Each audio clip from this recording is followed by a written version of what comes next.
This week's video, we dive into a clip from the recent gathering of the comic book Illuminati, where we discuss some major recent sales in the comic book market. Let's check them out. We got to talk about some big money being spent in comic books, which is, of course, the time of the show to talk about some record sales. We have some record sales to talk about here. We got a Fantastic Four 9.2 that sold for 1.5 million. We got a Captain America Comics 1 that sold for a 9.4 that sold for 3,120,000. And of course, we have that amazing Superman #1 at an 8.0 that sold for the all-time record, $5,300,000 for a comic book here. Drew, I just got to pick it up with you here. You know, seeing these numbers, seeing these big books, what did this make you feel? Anything? Did you get? Did your pants get tighter? Like, what happened when you heard about this? Cutting right to the heart of the question there. No, I just want to start off with having a moment of silence for the FF1 because it seriously got stepped all over. Yeah. Was it the Cap that sold the same day?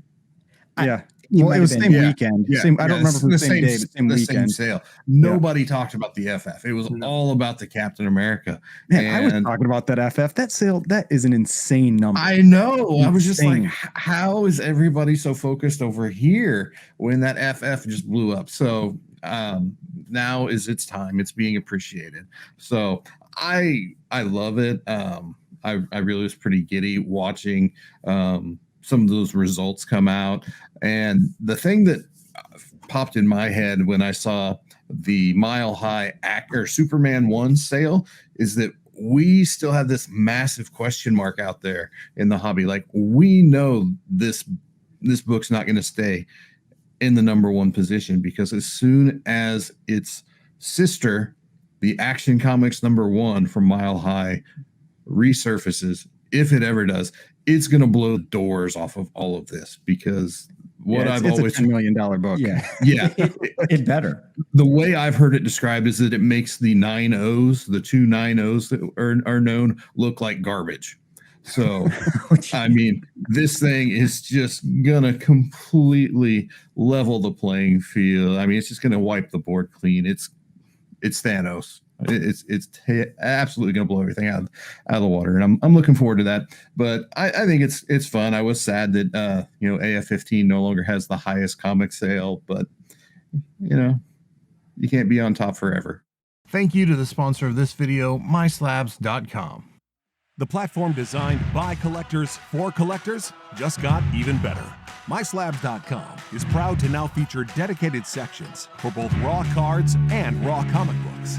Browse over 100,000 slab collectibles, authenticated by the industry's most trusted grading companies. Then check out a massive selection of sealed wax and now raw singles and raw lots. Join a passionate, no-nonsense community of nearly 50,000 members and enjoy some of the best buyer and seller protection in the business. And as always, MySlabs offers one of the most disruptive pricing models in the hobby, with seller fees as low as only 1%. So the next time you're forced to pay 10%, 20%, or more to sell something from your collection, head over to MySlabs.com, the low-fee marketplace, by collectors, for collectors. Yeah. Can't be on top forever. Well, Ryan, I know you're always looking at big books here. I got to ask you about the Superman 1. Like, that's actually, that's a surprising sale. That feels expensive to me. Yeah. For that book. It does feel, I think it's top in, it's the top graded copy though, or it's tied with one other or something like that for top graded copy. So that is something that will often give you some just crazy numbers. Cause FF1, there's a 9.4. I don't know if there's a 9.6. I don't remember. And I can't remember for Cap. I'm pretty sure that's not the top copy for Captain America either, though. So, so that's what really sets that one off. But that Fantastic Four 1, I mean, when I was estimating prices for that book, I was figuring 500,000-600,000. That's why that sale was so crazy to me. I mean, 3 times what I was thinking. Now, the Captain America, I was thinking that could easily break 2 million, just because that exact same book sold in 2019 on Heritage for like 915,000. And with what we've seen in the comic market since then, it's not a surprise that it tripled, and I at least expected it to double, but that's still with big Golden Age books, they don't usually move like that. If you watch a lot of these like big golden age keys, they tend to be, you know, in all honesty, like pretty crappy investments. You know, they go up like compared to other books. Like if you were looking at like ROI and stuff, you know, something that's like $1,000 book, you know, you might see it move up 50% because of something, but one of those, you're going to see it move up 50% over 10 years, you know, compared to like stocks or whatever. They're kind of crappy investments, but these are monster moves for these books. That's why it's so surprising. Well, you can see under the slide, it's a previous 9.0 for 264K in 2021, right? So it's a great bump, but that's a lot of money, you know, as a jump. It's some serious jumps. And I mean, it's just like that. I think one of the last times I was really that surprised with a sale was that Marvel Spotlight number 5, the 9.8. Yeah. Oh, We talked about that I was one like, last what time. is happening with that book? And that's what these kind of felt like. Yeah. Brian or Newbie or Journo, I got to pull you in here. You guys have any immediate thoughts or feelings on seeing these numbers? I would take that Captain America book and buy as many Tales of Suspense 39 as I could. Oh, God. That's what I would do. All right, guys. Well, Newbie has left the show here. We've had technical difficulties. He had to drop off. Sorry. I like that you're on the bottom now. Comic Brian, books are history now. They're like it's Superman's Americana. They're so much more important, especially Golden Age, rare, high grade Golden Age, pre-code horror, all that stuff. They're so much more important than just comic book nowadays. You know, it's Americana. It's that Captain America that cover is just so amazing. These are our Picassos and Andy Warhols, Keith Haring's. You know, this is people that grew up in the 80s and in the 70s and the 90s and collected comics. You know, they're getting to that age where, you know, a lot of them have this crazy amount of money that they can spend, and this is nostalgia to them. It's so much more important than comics nowadays. That's all I'll say. Yeah. Journal, you were nodding along. Yeah, I want to add to that. This is, I mean, it's so cultural at this time. You know, you think everyone here, and probably I'm going to assume everyone in our audience, unless you're 88, like how, was when you were born, the superhero was a part of life.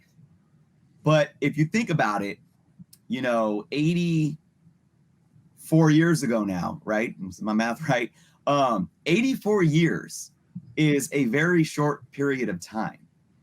And it's crazy to think that these things didn't exist just 84 years ago.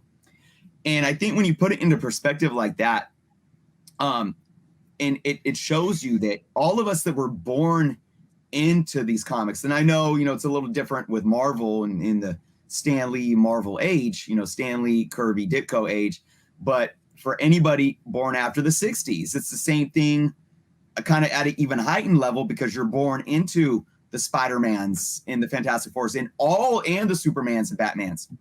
And I just look back to me being a kid, you know, in the 80s or 90s, and it was such a way of life that speaks to the importance. This stuff is so ingrained. It's almost as important. I was going to say it's almost as important as like clothes. You know, you don't think about it, but we need clothes. Like these things are just so very much essential in our daily lives. Even when we don't even think about it, you can't go anywhere or do anything or look at any type of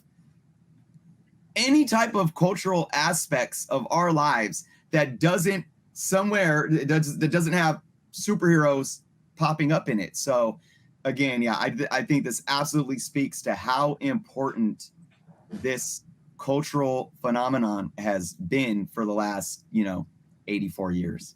If you enjoyed the discussion, there's a lot more where that came from. We went for almost 4 hours on the live stream the other night. You can find that over at Swaggelhoss's channel, or be sure to check out the channels of all the other participants in this gathering of the Illuminati, as we have all submitted various clips of the stream on our channels.